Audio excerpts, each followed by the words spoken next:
Riyahe. At bago natin simulan ang ating DIY project ay kailangan muna natin ang mga sumusunod. Una, kumuha ng 3 takip ng bote, isang battery, isang switch at isang motor. Kumuha rin tayo ng kahoy or plastic na gawin nating patungan para gawin natin ang ating DIY na pump. Gawa ng ating pump ay kailangan natin itong tinatawag na parang propeller. So ito po ating hihiwain ang takip. Hindi lamang ang makikita sa video upang mapadali ang ating tutorial. Ito tapos na nating hiwain ang 3 piraso.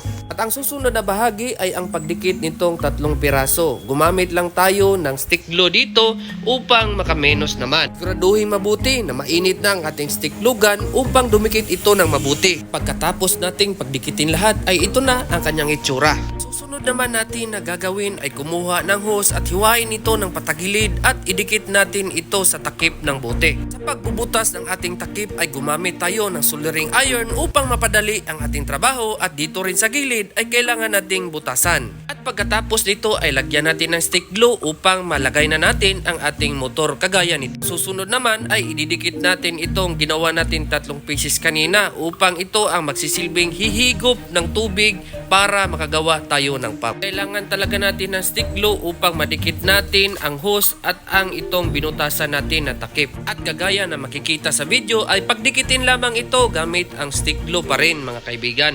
At huwag natin kalimutan yung binutasan natin sa gilid, nalagyan natin ng stick glue at ilagay natin yung hose.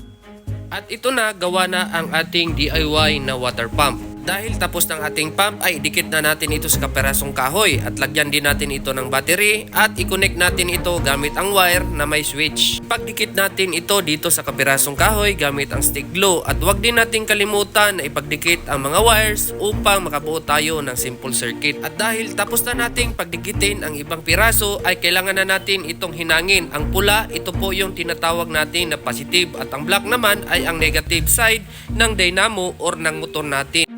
At dahil tapos na natin ang ating DIY na pump ay kailangan na natin itong subukan. Dahil tapos na ang ating pump ay kailangan na natin itong subukan upang mapagana naman.